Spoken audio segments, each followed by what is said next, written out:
आते हैं जो आपको प्रिय हैं और आपको आनंद देने वाली हैं। मेरी बात मान लेना, एक डॉक्टर की तरह मुझे समझो।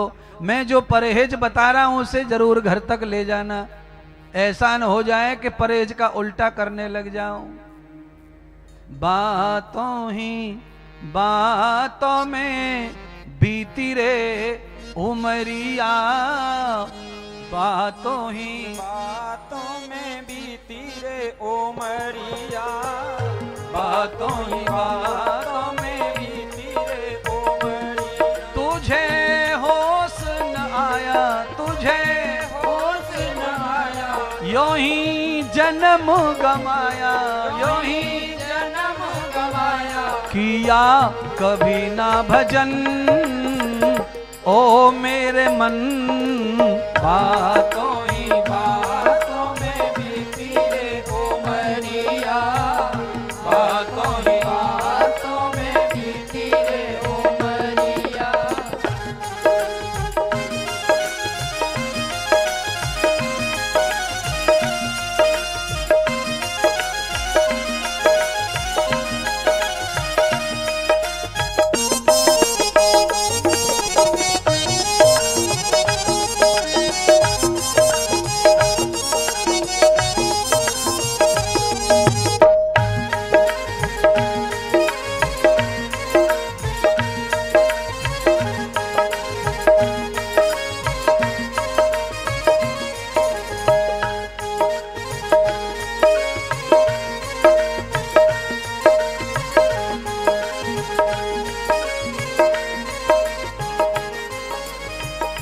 बाल अवस्था यूं ही गमाई, कीनी बहुत नादानी हो।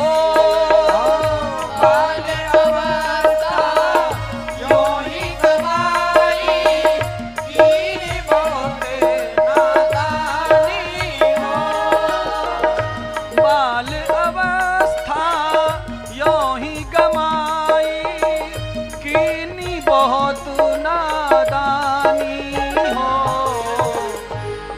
तेरा गया बचपन, तेरा गया यौवन, ओ मेरे मन, ओ मेरे मन।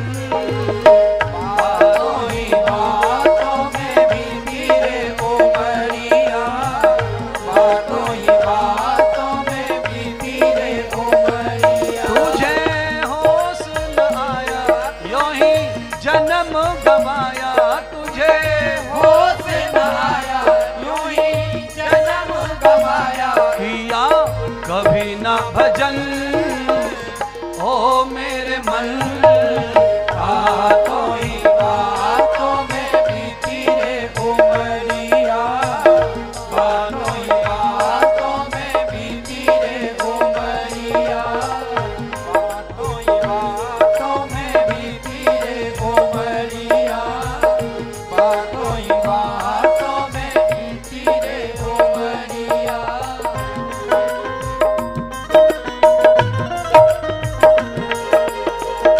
तालियों की सेवा करते हुए बोलिए सतगुरुदेव भगवान की।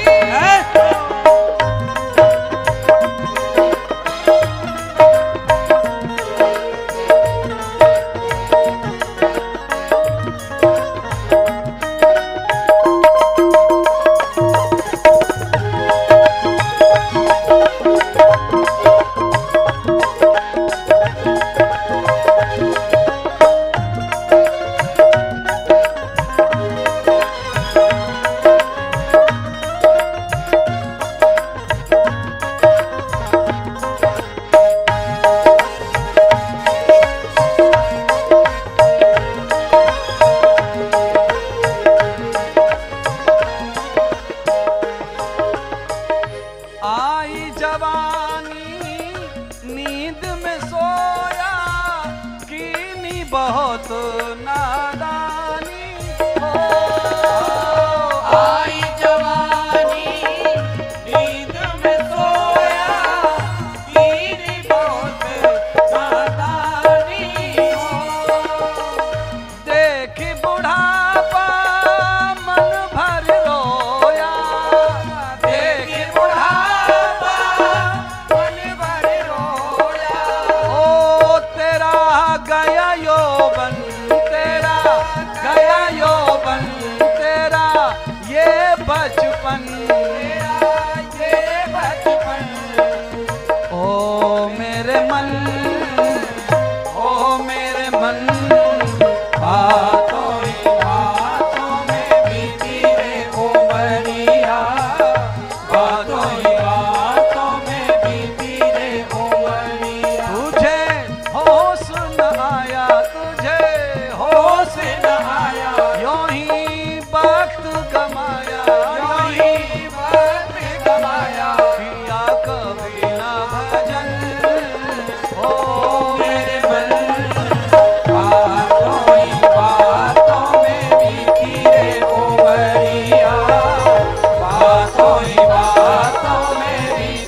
कोमरिया, बातों ही बातों में बीती रे कोमरिया, बातों ही माया तुझे हो सुन आया किया कभी न भजन ओ मेरे मन, बातों ही बातों में बीती रे कोमरिया, बातों ही बातों में बीती रे कोमरिया, बातों ही बातों में बीती रे कोमरिया, बातों ही बातों में बीती रे कोमरिया।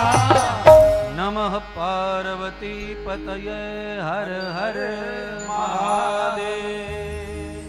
शिव महापुराण की जय हो, विश्वनाथ महादेव की की जय हो, काशी धाम की की जय हो, गंगा मैया की जय हो। नमः पार्वती पतये हर हर महादेव। बोलिए श्री सतगुरुदेव भगवान की जय हो। इसीलिए महात्मा कह रहे हैं शिव कथा के माध्यम से कि चार लोग जहां बैठे वहां चालाकी और चतुराई की बात नहीं, वहां पर भगवान की चर्चा होनी चाहिए। इसके बारे में उसके बारे में क्या चल रहा है, इन पर चर्चा करके कुछ फल नहीं मिलेगा। ये जमाना है, दुनिया है, यहां न जाने क्या क्या चलता रहता है। आज तक नहीं माना हमारा, आज से मानना शुरू कर दो बात। जब भी चार प्राणी मिले सत्संग करो, चतुर्भुज की चर्चा करो, चतुर नारायण की चतुरा करो।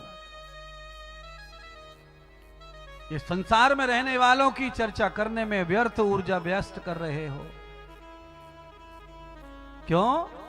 संसार में इतनी चर्चाएं रोज तैयार होती हैं कि तुम मर जाओगे करते करते, पर चर्चा नहीं होगी पूरी। रोज नया विषय मिलता है समाज में, दिन निकले अखबार में पढ़ो नई बात। दिन निकलते से ही दरवाजा खोलो घर का, रोड पर झांक लो, नया नया दिखेगा कुछ न कुछ। इसीलिए चार लोग भाग्य से मिलते हैं कभी कभी, तो उसका सदुपयोग करो, समय का जीना सीखो। चंचला का जीवन देखो, मृत्यु की तरफ जा रहा था, आत्महत्या करने के लिए निकली थी, पर जैसे ही संग कान में आवाज पड़ी, उसने सुना कि मरने के बाद तो और खतरा है, मैंने इतने पाप किए हैं, उनका फल यह है। तो घबराकर महात्माओं की शरण में जब गिर गई, तो महात्माओं ने उसको उठाया और कहा, देवी अब चिंता छोड़ो, सत्कर्म करो। क्या होता है सत्कर्म? तो आचार्यों ने कहा कि भगवान शंकर की कथा चल रही है, इस कथा का श्रवण करो, यही सत्कर्म है। शुभ कर्म और सत्कर्म में थोड़ा फर्क है। शुभ कर्म से भी पुण्य मिलता है, सत्कर्म से भी पुण्य ही मिलता है। देखने में सोना और पीतल एक जैसे ही लगते ही, पर फर्क तो है। पीतल और सोना देखने में एक जैसे हैं, पर तांबा और सोना एक जैसे नहीं है देखने में, पर मिलने में दोनों, तांबे के साथ सोना मिलता है, पीतल के साथ सोना नहीं मिलता है। पीतल में सोना कोई मिला नहीं पाया, और तांबे का रंग अलग है, सोने का रंग अलग है, तो भी मिल जाते हैं। क्यों? रूप अलग है, गुण समान है, इसलिए मिल जाते हैं। तांबे में पानी भर के रख दो, रात में सुबह पियो, पानी चार्ज हो जाता है। सोने में पानी भर के रख दो या सोना पानी में डाल दो, पानी चार्ज हो जाता है। और पीतल डाल दो, पीतल में भर दो, पानी चार्ज नहीं होगा। शरीर को भी चार्ज करने के लिए चाहिए सत्कर्म, यज्ञ कर्म। इससे क्या होगा? इससे महापातक भी छूट जाता है। और सत्कर्म का फल ऐसा होता है कि भोगने के बाद भी खत्म नहीं होता, इसलिए इसे सत्कर्म कहते हैं। सत्य कभी नष्ट नहीं होता, इसलिए इसका कर्म भी नष्ट नहीं होता। शुभ कर्म का फल भोगने के बाद समाप्त हो जाता है। अन्नदान करना, प्यासी को पानी पिलाना, कन्यादान करना, अंधे को रास्ता पार करवाना, किसी की सहायता करना, ये शुभ कर्म है। इससे खूब पुण्य मिलेगा, धन बढ़ेगा, वैभव बढ़ेगा, सुख बढ़ेगा, वंश बढ़ेगा। पर जैसे ही फल का भोग पूरा होगा, फल नष्ट हो जाएगा। पर सत्कर्म का फल भोगते भोगते तुम मुक्ति तक चले जाओगे, जब तक ये तुम्हारा साथ देता है। इसीलिए ये सत्कर्म हो रहा है, ये भागवती जो कर्म है, ये जो कथा है, ये सत्कर्म है। ये भोगते भोगते कितने भी जन्म लेना, पर ये फल कभी समाप्त नहीं होगा तुम्हारे जीवन से।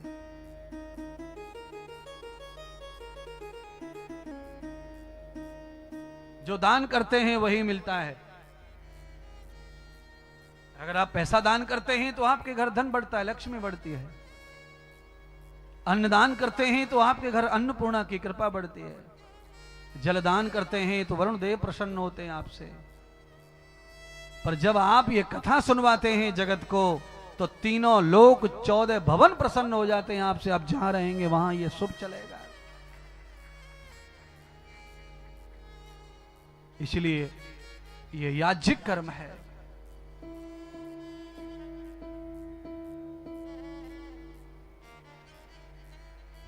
भगवान सूत कहते हैं सौनक ऋषि से, अरे 88,000 ऋषियों, आज चंचला ने निष्कलंक होकर के दीक्षा ग्रहण कर ली, शिष्य बन गई महात्माओं की। पाप चाहे जितना बड़ा हुआ है, पर जब हम पाप करने के बाद में मृत्यु में जा रहे हैं और उस समय किसी महात्मा ने बचा लिया है, तो उसका ऋण कभी मत चुकाएंगे नहीं और चुकेगा नहीं। उसका एहसान कभी न भूल जाना और उसकी गति मत भूल जाना। आपत्ति में, संकट में जीवन देने वाला जो महात्मा बनता है, वो तुम्हारे जीवन का अंश वंश सब बन जाता है। चंचला को जीवन दिया महात्माओं ने, 7 दिन लगातार शिव कथा सुनाई। पाप से मुक्ति हो, यम के दूत मेरे अंगों में सलिया ना डालें गरम करके, इससे मुझे कैसे बचना है। तो महात्मा कथा बताते जा रहे हैं, वो वैसे ही उपयोग करती जा रही है। नियम धर्म का अंत हुआ कि 7वें दिन कथा संपन्न हुई श्रावण मास में। चंचला का शरीर समाप्त हो गया कथा सुनते सुनते, और ऐसा दिव्य फल प्राप्त हुआ। चंचला को जाना था नरक यम के लोक में, और पहुंच गई पार्वती के लोक कैलाश में। पार्वती के महल में जाकर सखी की जगह बैठ गई, सखी बन गई पार्वती की। कर्म कैसा खोटा, पर अंत कथा सो मता। अंतिम समय जो आदमी कर्म करता है, उस तरह की उसे गति मिलती है ज्यादा। इसीलिए हमारे हिंदू धर्म में अंतिम समय मरने वाले को बहुत सारे शुभ कर्म कराते हैं। कोई गीता दान कराता है, कोई गीता सुनाता है, कोई गौ दान कराता है।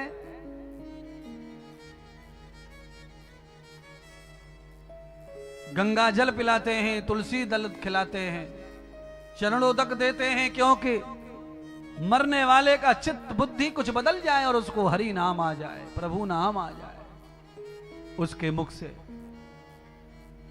ये हम कल्पना करते हैं, इसलिए हम सुनाते खिलाते हैं। पर आदमी का कर्म इतना, पाप इतना ज्यादा होता है कि वो गंगा जल पी ले, तुलसी दल पी ले, गीता पढ़ ले, रामायण पढ़ ले, पर उसका चित्त बुद्धि नहीं बदलता। वो हाय हाय में ही लगा रहता है, और अंत तो ये होता है कि उसको दुर्गति हो जाती है।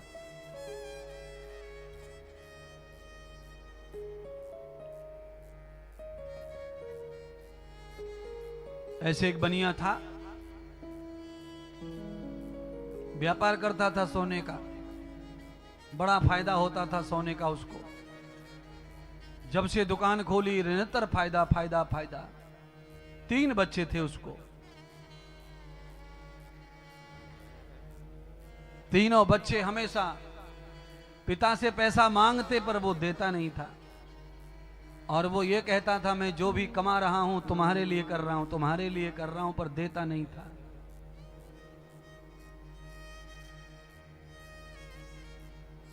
पता ही नहीं था वो कहां जमा करता था। कहते हैं उसने घर बनवाया तो जो सोना उसने कमाया था वो सोना सब उसने दीवार में अंदर चिनवा दिया या छुपा दिया।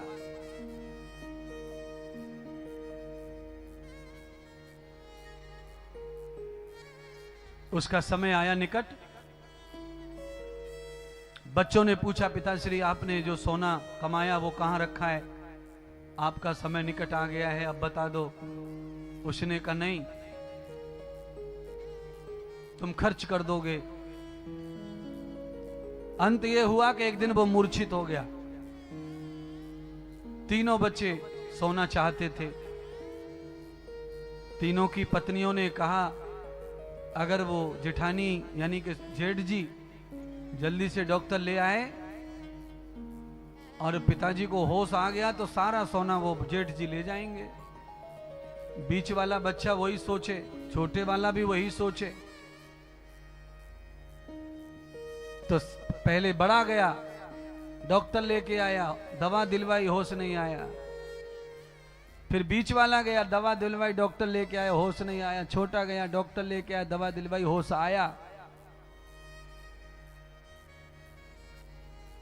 तीनों बेटा और बहू बराबर में बैठे, डॉक्टरों को बड़ी बड़ी फीस दी, 5 मिनट के लिए जीवित कर दो बस, अब मर रहा है शायद बता जाए। मूर्छित होने से पहले 4, 5, 6 घंटे पहले ही एक झाड़ू खरीद के लाया था बनिया नया, वो ऐसे दरवाजे पे रखा था दीवार से खड़ा। बकरी थी घर में तो आई बकरी और चबाने लग गई झाड़ू को। बनिया को जैसे तैसे होश आया, आंखें खुली तो नजर पड़ी झाड़ू पर। बच्चे और बहू पूछते रह गए पप्पा जी कहां रखा है सोना, कहां रखा है सोना, कहां रखा है सोना। और वो चिल्ला के पड़ा अरे मूर्खो तुम्हें सोने की पड़ी है, 1.25 रुपए की झाड़ू का नुकसान कर दिया, बकरी खा गई खा गई खा गई और बनिया मर गया। ना तो कोई बनिया था, ना कोई झाड़ू था, ना कोई बच्चे थे, ये केवल कहानी थी। इस कहानी का सारांश यह है कि जीवन में ऐसे लोग भी लोली लालची होते हैं कि जीवन भर कमाते हैं, दीवालों में चिन देते हैं, जमीन में गाड़ देते हैं, पर ना बच्चों के काम आता है धन, वो न सत्कर्म में काम आता है, वो नरक के नरक में चले जाते हैं। इसलिए बंधुओं, भगवान ने अगर आपको धन दिया हो तो अपनी जीवन जिंदगी में भगवान को प्रसन्न करने के लिए धन लुटाओ, औलाद के कार्यों में धन लगाओ। क्या उसे छुपा छुपा के अगर औलाद सपूत है तो आपको हीरा मोती जैसा मान करके पूजेगी, और औलाद कपूत है तो आपका उनका हिसाब बराबर हो जाएगा। फिर भगवान से जुड़ जाओ, भगवान पे लुटाओ, भगवान तुम्हारा है, वो कभी कपूत है नहीं, वो हमेशा ही आपके लिए सुपुर्द है। पर एक बार पहले औलाद पर खूब खर्च करना चाहिए, और लगे कि औलाद अनुकूल नहीं है तो खत्म करो, सीधा भगवान से जुड़ो। फिर आपकी जिंदगी का तन मन धन फिर ईश्वर के साथ जोड़ दो, क्योंकि तुम्हें अंत में उसी से काम है। ये सब दुनिया यहीं धरी रह जाने वाली है। बेटा काम आएगा अग्निदान तक, बेटे का रिश्ता खाली वहीं तक है। रिश्तेदार मित्र यार काम आएंगे शमशान तक, और नारी भी काम आएगी घर के द्वार तक। घर के दरवाजे से लाश लेके जैसे उठेंगे मैडम वहां से आगे जाने वाली, हाँ, एक आध जाना भी चाहती है तो उसको जाने नहीं देती, भुआ चाची मौसी जो आ जाती हैं वो। अरे बहन, हमारे हिंदू धर्म में बस यही नियम है कि यहीं तक, ये है सबका साथ। बेटा सपूत है तो उसे माता पिता के धन की जरूरत ही नहीं है, और कपूत है तो कितना भी दे दो कुछ काम होने वाला नहीं है। नहीं है। सपूत को चाहिए नहीं और कपूत की पूर्ति नहीं। तो क्या करें महाराज, अपना रास्ता चुनो, अपना कल्याण का रास्ता बनाओ, स्वयं का रास्ता बनाओ, प्रभु से जुड़ो, सत्कर्म शुभ कर्मों में अपने आप को लगाओ। क्यों? अंत में वही काम आएगा। शमशान के आगे तो शुभ कर्म ही काम आता है। बुरे कर्म का काम आना क्या है, वो तो दुख देने वाला है। इसीलिए शुभ कर्मों का संग होना चाहिए। क्या कर लिया चंचुला ने? मरते मरते चंचुला शुभ कर्म कर गई, सत्कर्म कर गई, कथा सुन गई और नरक में जाकर के सरियां पड़ने वाली थी, आए गण ले गए और माता पार्वती की सखी बना दिया है। आपको खाली प्रधानमंत्री मोदी जी का दोस्त बनने का मौका मिल जाए तो अड़ोसी पड़ोसियों को तो आंखों से जला दोगे तुम। हाँ, खाली 2 बार फोटो खींचने का मौका मिल जाए मोदी के साथ तो धमकाते रहते, कलेक्टर तक डरा देते फोटो से लोग। अब बताओ, ये तो 5 साल का खेल है, पद गौरव सम्मान प्रतिष्ठा, पर मेरे परमात्मा के जब तुम मित्र बन जाएंगे, सखा बन जाएंगे भगवती माता दुर्गा पार्वती के, तो आपका कद कितना ऊंचा हो सकता है कोई सवार नहीं सकता। हमारा चंचला इतनी दुष्टा नारी है जिसे नरक जाना था और 7 दिन में ऐसी पलटा मारी भाग्य ने कि डायरेक्ट सखी बन गई पार्वती। सत्कर्म का यही प्रभाव है। सत्कर्मों में ये ताकत होती है कि गाड़ी का चूरा हो गया, चूरा, ट्रक ने गाड़ी का चूरा कर दिया कार का, और कार में पति पत्नी दोनों बैठे थे, उनका कुछ नहीं बिगड़ा, जैसे थे वैसे बाहर आ गए। ये सत्कर्मों का फल है। गाड़ी का चूरा हो गया है, चिपक गई रोड पे गाड़ी, और पति पत्नी दोनों बढ़िया बाहर, एक टका नहीं लगी है, कहीं खरोच नहीं आई है। ये क्या है? कोई पुण्य उनका कवच बन गया, कोई हवन कवच बन गया, कोई दान कवच बन गया, कोई भूखे को पानी पिलाया कवच बन गया, अंधे को रास्ता पार कराया कवच बन गया। यही सीखना है और यही करना है। क्यों? हादसे तो सबसे होंगे, छोटी बड़ी टक्कर एक्सीडेंट सबको होते महाराज। और कई लोग कैसे मर गए कि स्कूटी को ना लगी खरोंच और उस पे जो बैठा था वो हो गया राम राम सत्य। बोलो, लोग अचंभा कर रहे हैं, बताओ स्कूटी को खरोंच ना आई, इस कैसे मर गया ये आदमी? अरे महाराज, कैसे मर गया ये पूछ रहे हो? जो कोरे अहंकार और अज्ञान में दूसरों को रुलाने मारने के लिए टांग ठोकते रहते, जांग पे थप्पी मारते रहते, वो अज्ञान मूर्ख ये भूल गए हैं कि पानी के बुदबुदे जैसा जीवन है मनुष्य का।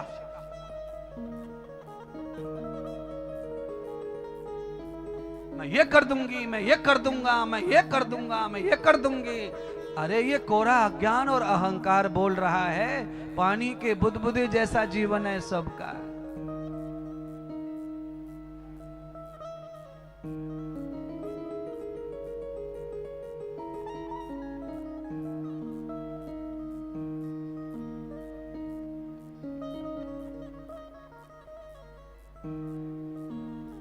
कि मिट्टी में मिलेगी मिट्टी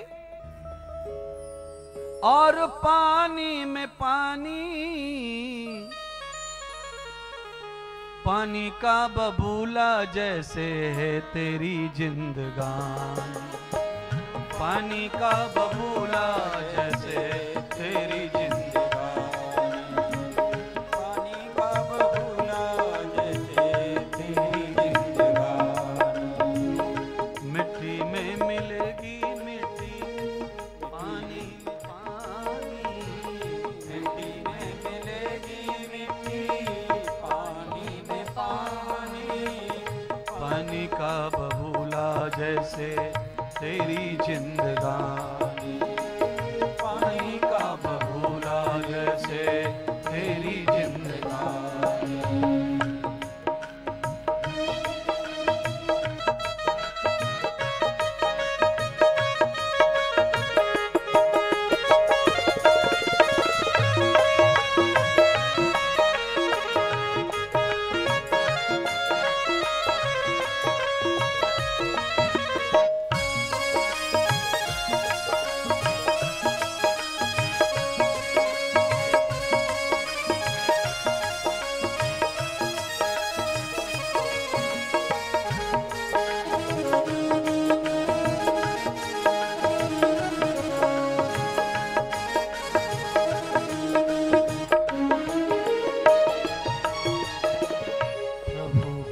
भजन बिन तेरी सुनी जिंदगानी, प्रभु के भजन बिन तेरी सुनी जिंदगानी।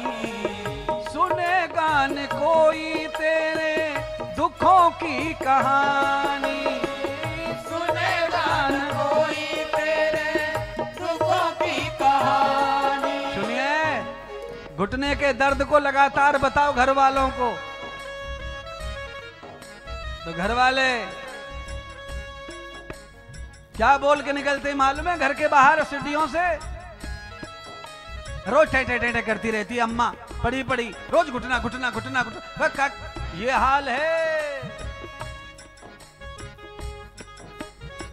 तेरा अनहोता घुटना दुख रहा है क्या अम्मा? 70 साल की हो गई, घुटना नहीं दुखेगा तो क्या दुखेगा? ऐसा कह के निकल रही है बहू, ऐसा कह के निकल रहा है बेटा, ऐसे कह के निकल रहा है पोता। प्रभु के भजन बिन तेरी सोनी जिंदगानी, प्रभु के भजन बिन तेरी सुनी जिंदगानी।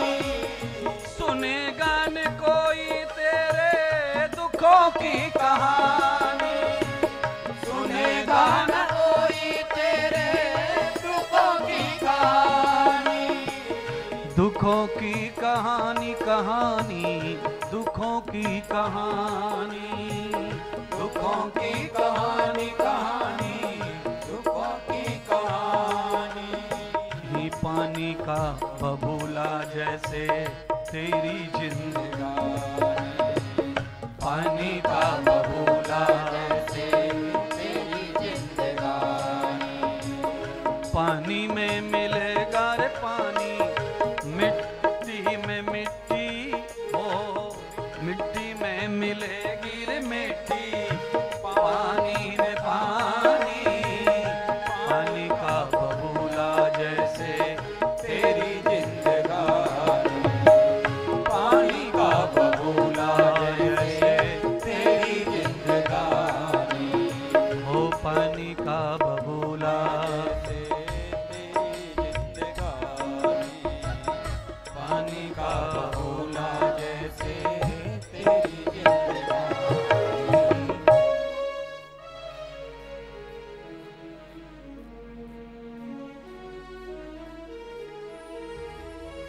सुनिए ना, एक हमारा शिष्य है राजस्थान का, था है नहीं, बड़े बड़े शोरूम है उनके फर्नीचर के, दुकान से घर यानी घर से दुकान जा रहे, सुबह नहा धोकर चाय पानी नाश्ता करके, और शोरूम में पैर रखा, चढ़ रहे हैं शोरूम में जा रहे हैं, वहीं लीला समाप्त हो गई उधर ही, और दुनिया भर के सपने सजाकर घर पे गया। बेटी ब्याहलाक हो रही है, बेटा बड़ा हो रहा है, ये शोरूम छोटे भाई को देना है, ये बड़े को देना है, सभी सब, और देखो खेल। ऐसा है हमारा जीवन। आज याद आ गई है तो उसका नाम नहीं लेकर के मैं समझाना चाहता हूं। पैर रखा, मामला गड़बड़ा गया महाराज, और 1 मिनट नहीं मिला किसी को, न बोलने को, न देखने को, न पानी पिलाने को, न संवारने को, न डॉक्टर के पास जाने को। ऐसा जीवन है हमारा, और इस पर कितने सपने सजा रहे हैं हम लोग। अरे सीढ़ी पर पैर रखते समय ये हो जा रहा है, जहां पर तू कमा कमा के रोज थैला भर के ला रहा, वही दुकान तुझे मृत्यु का कारण बन गई। एक इतनी सी नस खराब हो गई यहां छाती में, आदमी समाप्त हो जाता है। और एक नहीं 5-6 नसें खराब हो जाएं तो भी आदमी समाप्त नहीं होता है। दवा करवाई, डॉक्टर ने किया ऑपरेशन, आ गया जिंदा होके घर पे, क्योंकि यह है पुण्य का खेल। किसी का पुण्य कम है तो उसे लाभ नहीं मिलता ऐसे संकट में, किसी का पुण्य ज्यादा है तो ऐसे संकट में उसे लाभ मिलता है अपने कर्मों का, पूजा का, पाठ का, दान का। इस पे पूरा फोकस रखो, ये व्यर्थ नहीं है। लोग घरों में क्या है, पूजा पाठ खाली नियम के लिए करते, टुच्चू मुच्चू, बस घर में लाके मूर्ति रखी है, डर के मारे इसलिए कर देते, दिया जला दिया, अगरबत्ती जला दी, हो गया ना। जितना टाइम आप अपने बच्चों को देते हो, जितना टाइम आप खाने पीने सोने को देते हो, जितना पार्ट आप धन दौलत कमाने को देते हो, उसके आधार पे टाइम दो भगवान के लिए, परमात्मा के लिए, अपने जीवन के शुभ के लिए। चंचला सखी बन गई, अचानक प्रमोशन हो गया। कैसे? ऐसे हो गया जैसे इस साल कई मुख्यमंत्री अचानक ऐसे बन गए जो सोचा भी नहीं होगा कभी।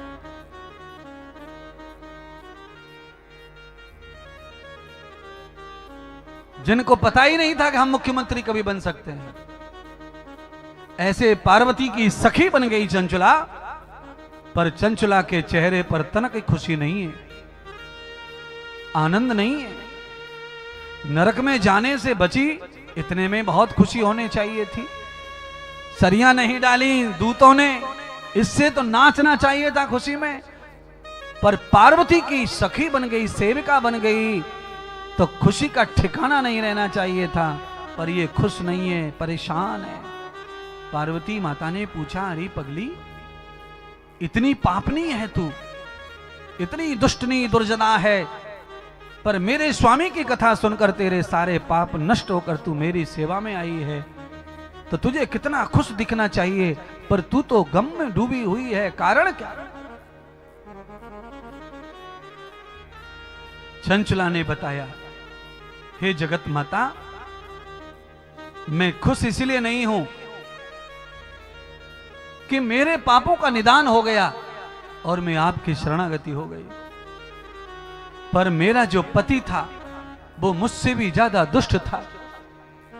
मैंने तो आधे जीवन पतिव्रता धर्म निभाया, पर मेरा पति तो दुर्जन था, दुष्ट था,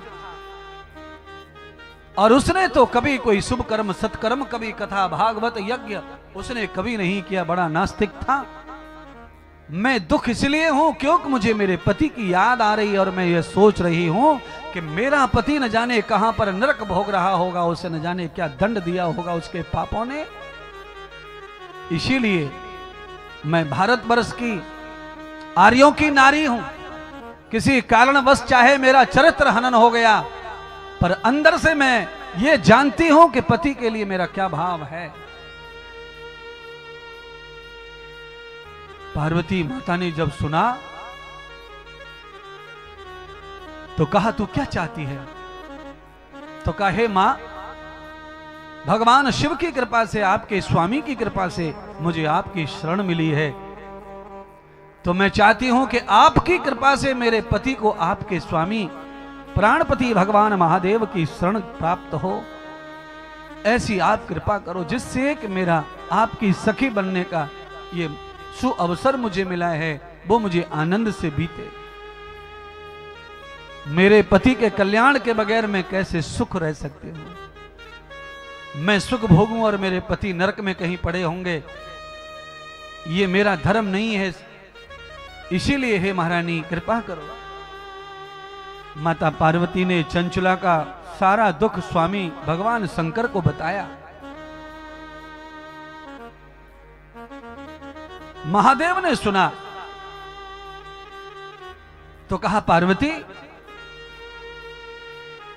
तुम्हारी इच्छा है कि हम चंचला के पति को ढूंढें और उसे भी गण बना करके तुम्हारे सामने लाएं, जिससे कि तुम्हारी भक्त, तुम्हारी सेविका चंचला प्रसन्न हो। तो यह संभव नहीं है, और यह संभव भी होगा तो तब होगा जब वो दुष्ट मेरी कथा सुनेगा, मेरा चरित्र श्रवण करेगा। पार्वती ने कहा कि वो श्रवण करेगा। शंकर ने ध्यान लगाकर देखा कि वो तो पिशाच योनि में है, उसके तो कान ही नहीं है, तो वो श्रवण कैसे करेगा? पार्वती पीछे पड़ गई। चाहे जो भी हो, कैसे भी हो, पर चंचला का पति आपका गण बनना चाहिए। कृपा करो, मेरी इच्छा पूरी करो। मेरी सखी दुखी है तो फिर मुझे आनंद कैसे प्राप्त होगा? आज महादेव ने अपनी कथा वांचने वाले अपने आचार्य को बुलाया, जो भगवान शिवजी का गण भी था, भगवान शिवजी का शिष्य भी था। आज आ गए हमारे तंबूरा। हयग्रीव नाम की गण थे भगवान शंकर के, जो शिव कथा गाया करते थे।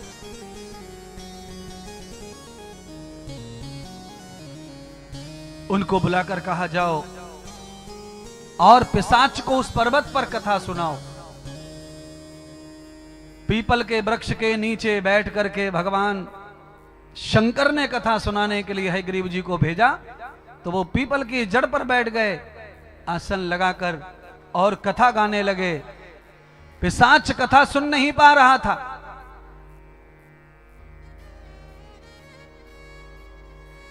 वो नाच रहा था पर्वत पर, कभी इधर कभी उधर, कभी इधर कभी उधर, कभी इधर कभी उधर। बैठकर आसन पर एकाग्र होकर कोई कथा शिव जी की जो नहीं सुनता है, उसे कथा का फल मुक्ति के लिए नहीं मिलता है।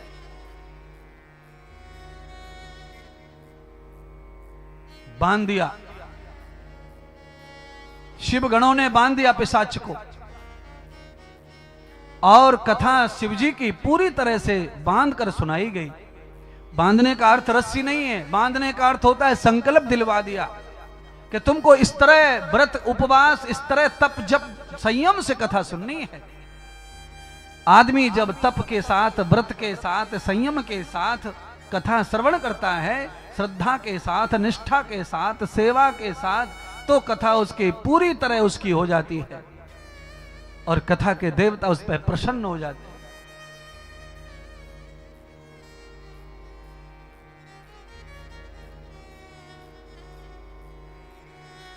7 दिन तक कथा सुनाते रहे तंबरू। 7 दिन में कथा सुनते सुनते उसके शरीर में चमड़ी पैदा हो गई, मांस पैदा हो गया। और वो जैसा सुंदर था पहले पाप करते समय, वैसा ही शरीर उसका पुनः वापस आ गया। आप इस कथा को इस तरह समझ लो कि अगर आपके शरीर में कोढ़ है, रोग है, यादि है, व्याधि है और शरीर नित्य घटता चला जा रहा है, अगर आप इस कथा को उसी बांधन में बैठकर सुनते हैं तो आपके शरीर में से यादि, व्याधि, बात, पित्त, कफ, यह भी दूर करने वाली ये कथा है। ये कथा केवल कथा कहानी नहीं है, ये रोग भी निवृत्त कर देती है। पिशाच के पाप के कारण रोग आते हैं और रोग के कारण मांस मज्जा सब समाप्त हो जाता है शरीर का।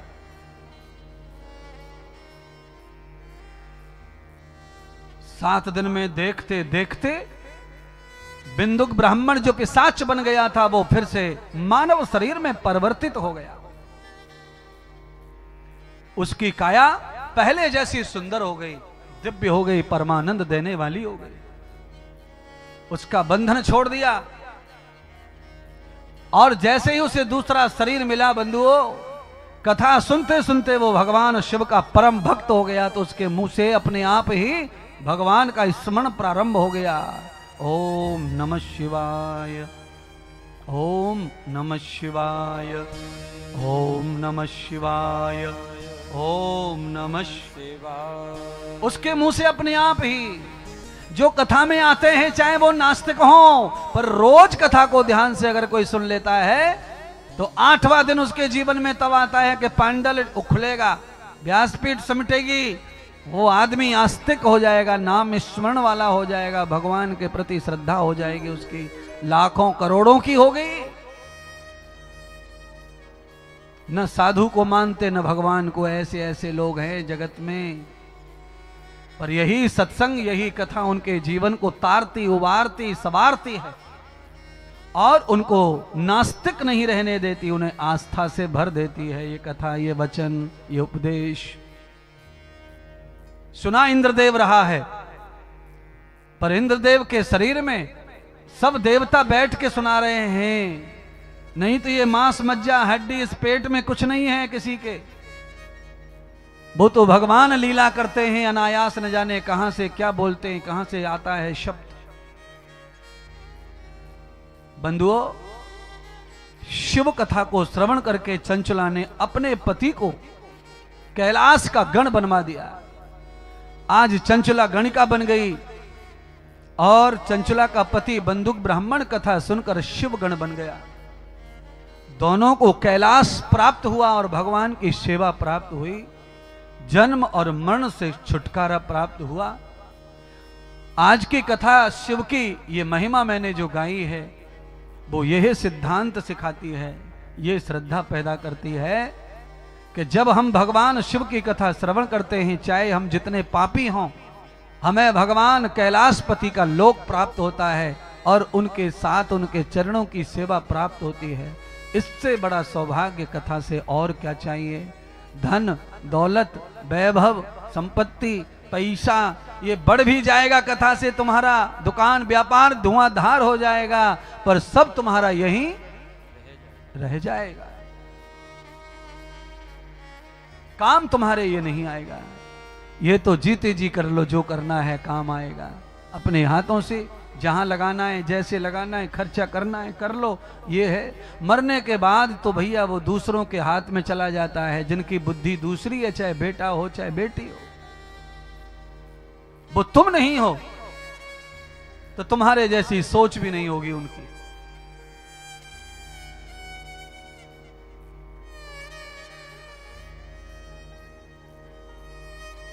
इसीलिए आप सबके लिए है ये कथा, आप सबके जीवन को पावन करने की ये कथा है। बिंदुक और चंचला दोनों का जीवन आपने सुना कैसा पापमय था, और इस कथा ने अंतिम समय में ही, ऐसा नहीं है कि हजारों कथा सुनी थी उन्होंने ना, एक एक ही कथा सुनी थी, पर बस जीवन धन्य हो गया।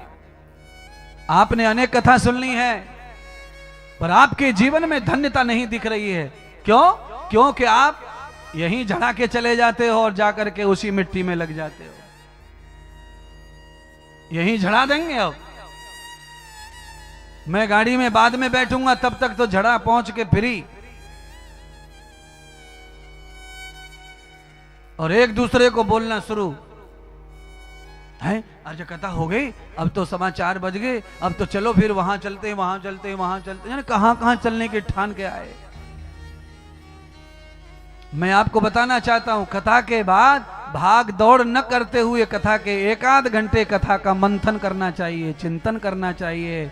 कथा सुन के गुरुजी चले जाएं, विदा होके हम शांत बैठें और कथा का मनन करें, चिंतन करें कि आज क्या ऐसा था जो मेरे जीवन को क्षण में अच्छा कर सकता है, वो मुझे ग्रहण करना है। तो चुनके शब्द निकालो। जब बारिश होती है तब आदमी भर नहीं पाता है, शांत होकर चयन करो कि मुझे क्या रखना है और क्या डिलीट करना है। अब तो जो आ रहा है वो झोली में पड़ रहा है, पर उसमें से भी कुछ विशेष हमारे लाइफ के लिए जरूरी है, वो हमें चुनना है। उसके लिए चिंतन करो। यहां से हुर्र हुर्र भाग जाओ, दौड़ जाओ, ध्यान नहीं रहेगा कथा में क्या सुनाया, 2 दिन की हो गई बस, ये है, अब बचे 5 दिन। ऐसा सोच के कथा कैसे सुख देगी, ऐसा सोच के कथा कैसे पुण्य प्रदान करेगी। जो भी मौका मिला, जितना सुनने को मिला, वो भाग्य है मेरा, ये सोचो तो कथा और प्रसन्न होगी और आनंद करेगी। आज बिंदुक ब्राह्मण और चंचला पति पत्नी दोनों एक ही जगह सेवा कर रहे महाराज। इसके लिए पत्नी का भाव ऐसा होना चाहिए, मरने के बाद भी पत्नी अगर चाहे तो अपने पति को मुक्त कर सकती है पाप से और नरकों से। पत्नी के अंदर इतना सामर्थ्य होता है पूजा पाठ का, ध्यान भजन का। जीवित पर भी और मृत भी पति का उद्धार पत्नी कर सकती है। पति के समस्त कर्म मृत्यु के बाद पत्नी को करने का पूरा अधिकार है। पुत्र न होने पर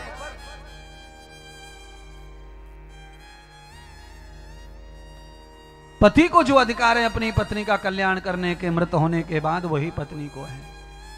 परस्पर अधिकार समान है इनके, क्योंकि पत्नी जीवित पर भी पति के कल्याण के लिए व्रत उपवास धन दान करती रहती है।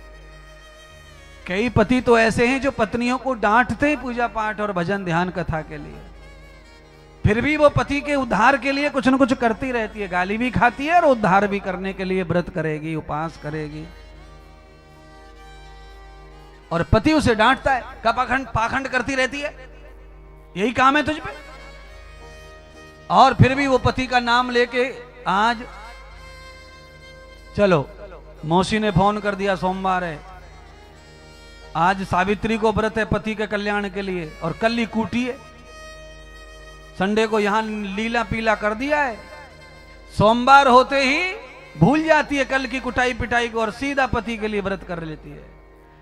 ये दिल ये भाव महिला में पाया जाता है, जल्दी भूल जाए, सही चीजों को हमेशा सही उपयुक्त करे, ये हृदय है। इसीलिए महिला से ज्यादा माफी देने वाला, महिला से ज्यादा दया करने वाला कोई शरीर ही नहीं है। इसीलिए बालक, पति, ससुर, सास सब महिला की गोद में आना चाहते हैं। इतने लोग बैठे हों, 10 लोग घर के, बच्चा तड़फ रहा हो, रो रहा हो, तो उसे सीधी अपनी मां दिखती है, पापा नहीं दिखता है। फिर खा ले पी ले तंदुरुस्त हो तो फिर बाद में खेलते कूदते पप्पा दिखता है, दद्दा दिखता है, पर दुख में मां दिखती है। इसीलिए चंचुला ने जगत माता के चरणों में प्रार्थना करके अपने पति का उद्धार कर दिया। और पति का उद्धार हुआ कैसे? शिव कथा सुनकर। तो आप सब अपने आप को पिशाची मान लो कि हम पिशाची हैं, और बांध कर कथा सुना दो, भगवान हे कैलाशपति हमें बांध कर 7 दिन में कोई काम ऐसा मत निकाल देना ये कथा छूट जाए, हमारा बंधन टूट जाए और कथा रह जाए। कम से कम ये मौका मिला है तो ये 7 दिन हमें कथा मिल जाए। ये भाव परमात्मा के चरणों में आप अर्पण कर दो, ये सेवा अर्पण कर दो प्रभु के चरणों में। कल मिलेगी कथा, परसों मिलेगी कथा। कथा जैसे जैसे विस्तार करेगी आपको अनमोल वचन श्रवण करने को प्राप्त होंगे। आइए, मैंने कहा था कि हम रोज लाइव में कथा में आरती करेंगे, इसीलिए हमारे मुख्य यजमान, सह यजमान यथा समय अनुसार ऊपर आ जाएं, और जिन यजमानों ने आरती नीचे की वो नीचे की ओर आ जाएं, क्योंकि हम श्रावण मास में जो लोग हमारे भक्त नहीं आ पाए काशी, उनको काशी की कथा से लाइव जोड़ करके उनको घर बैठे पुण्य, जो भी टेलीविजन पर जुड़े हैं वो दिया बाती आरती जला सकते हैं, आरती कर सकते हैं, और वो यहां सम्मिलित हो सकते हैं।